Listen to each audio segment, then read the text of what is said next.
Pangatlong topic natin mga kababayan. Nako, si Tobats daw po mga bossing, ang daming nakikitang droga. At mukhang gustong palabasin ni Tobats na walang silbi ang ating gobyerno, no? Na tipo bang, naku, tingnan mo ang bato sa kalsada. Parang candy na ibinebenta daw ho mga kababayan. Maniniwala ho ba kayo dito?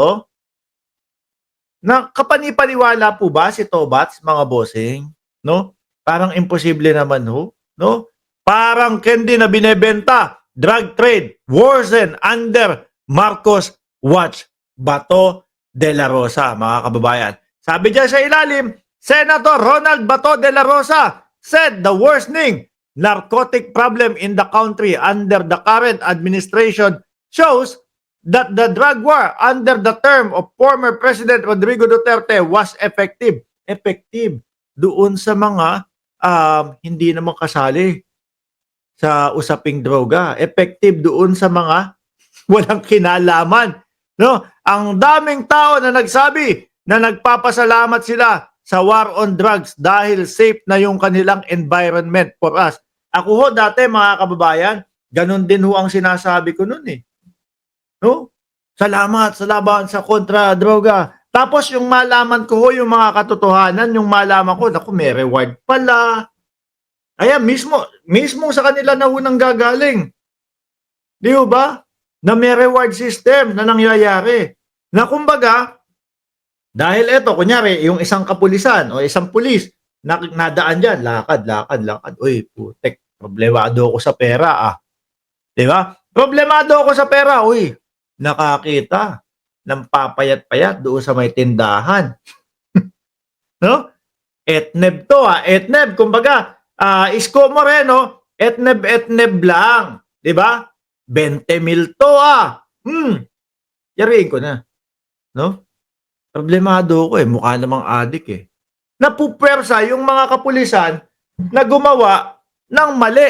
No, kahit hindi naman po adik, kahit hindi naman po nagtutulak, sige, gawin ko na lang adik to, at least kikita ko kasi may reward na lang nanggagaling sa mga nakatataas. Mismo pong si Bungo ang nagsasabi 500,000 sa buhay, 1,000,000 sa tegi at 2,000,000 sa nanglaban. Tapos kukonekta yung sinabi ni dating Pangulong Duterte na, binubuyo namin sila na maglaban. Ganun ho. Pero ito kayang sinasabi ni Bato de la Rosa, mga kababayan, ay madali kayang paniwalaan. Ako, hindi ako maniwala. Lalo na ho, mga bossing, kapag ho ako laging nanonood ng mga balita. Tingnan nyo, Philippine Star, PNP sees 40.3 billion drugs under Marcos Jr. government. PNP drug under Marcos seized 20.7 billion worth November 14, 2024. ABS-CBN, December 22, 2024, billion na naman.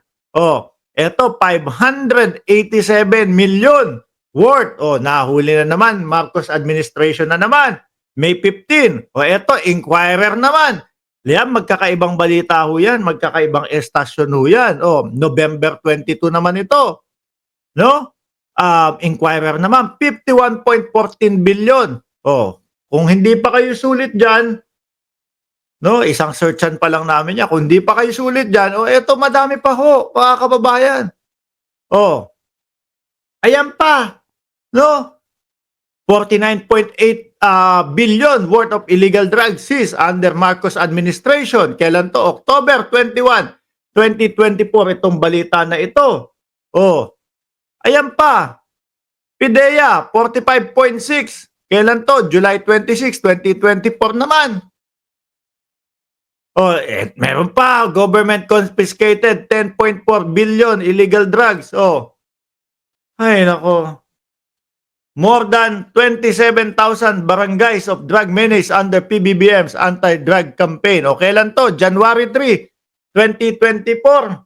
Napansin nyo ho yung mga nahuhuli? Napansin nyo po yung mga nakukumpiska, mga kababayan? No? Malalaki. Mga big time. Bilyon-bilyong halaga po, mga bossing. Eh, yung kay dating Pangulong Duterte, ano ba yung mga napapabalita do'n? Nanlaban, o eto, tulak doon sa kabilang barangay, nanlaban. May mga video pang ipinapakita na, kumbaga, kukordonan ng pulis yung lugar. 'Di ba? Papasok yung lugar. 'Di ba? Papasok yung mga kapulisan doon sa lugar. Makikita mo na lang sa CCTV biglang bumulakta na lang. Samantalang 4 yung pulis tapos isa yung lalaking sinasabi nilang nanlaban. Oh, ano yun? Siraan tuktok ng lalaki na yun? Sabi, nabulag kayo! Sabi ni Vince Lapo, nabulag kasi kayo ng ganitong vlogger. Eh, paano yan? Eh, ang pinagkukuhanan ko ng mga balita, oh, yung malalaking estasyon, oh, di ba? ABS-CBN, GMA, Inquirer, kesa naman doon sa mga DDS. Si Pangulong Bongbong Marcos po ay gumagamit ng ipinagbabawal na gamot, nagtutulak, nagpupush, o nag-a-addict. Hanapan mo ng ebidensya. Hanapan mo ng kung saan nakuha o nasagap yung balita. Wala. Eh di kaya nga 'di ba pinapa-invest. Kaya nga 'di ba pinapaano sila? Pinapatawag sila sa Kongreso ngayon. Ayan o, yung mga balita, no? Mas nakakatawa ngayon, mga kababayan, etong sinasabi nung idol nila. Oh, saan ka ba to? Parang candy na lang daw po. 'Di ba? Kasi mga bossing, gusto nilang makuha ang simpatya ng taong bayan hanggang sa ngayon. Gusto nilang mapakampi pa din sa kanila ang taong bayan hanggang sa ngayon. Ano? Na ang taong bayan ay alam na kung ano talaga ang nangyari doon sa laban kontra droga nila. Mga boss. Oh. At meron pang umaalingasaw, umuugong na balibalita na kaya itinalaga o kaya ginawa yung laban kontra droga na yan para maproteksyonan daw ang negosyo ng dating Pangulong Duterte. Yari. Di ba? Kaya ngayon, pinupolitika nila ang gobyerno ng Pilipinas para masira sa taong bayan. Ulitin natin ha. Isang bagsak pa. Parang candy na binebenta. Drug trade worsen under Marcos watch. Tapos ganito yung mga makikita mong balita sa pahayagan. Sabi ni Vince Lapo, punta kayo dito sa Tondo. Diyan ako tumira, diyan ako lumaki. Hanggang ngayon yung mga kababata ko nandiyan pa din. Ano meron diyan sa Tondo?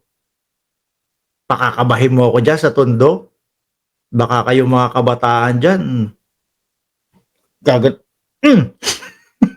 Hindi, mabait ho tayo. Pero diyan tayo pinanganak mga kababayan. Tondo mo ito, no?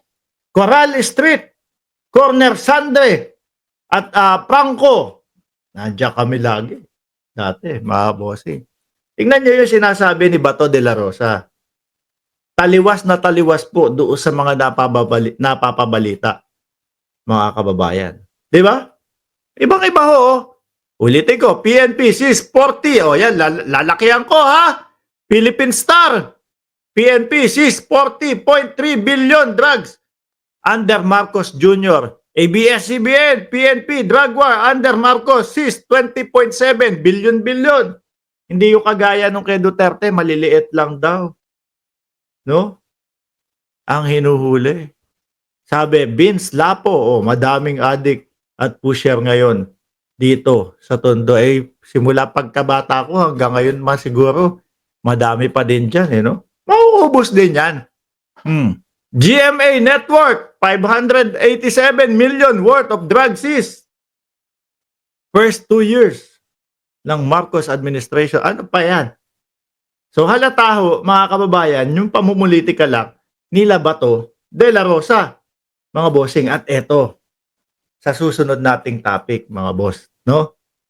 Sandali.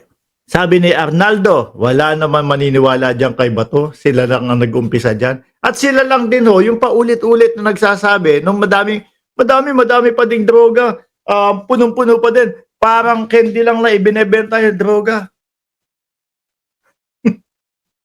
Akala niya naman maniniwala pa din yung taong bayan sa kanila. Posible ho na meron pa din, mga bossing. Pero hindi kagaya nung dati na yung maliliit ang kinukuha. Yung maliliit, yung mga hinuhuli. Ito, numero pa lang. Letrang B pa lang. Sa letrang B, oh, bilyon ang nakuha, ang nasamsam, ang nasabat sa sa under ng government ni Pangulong Bongbong Marcos. Ganyan ang manghuli, hindi yung tokhang, yung tambay sa kanto, bulagta. 'Di ba? Ay nako.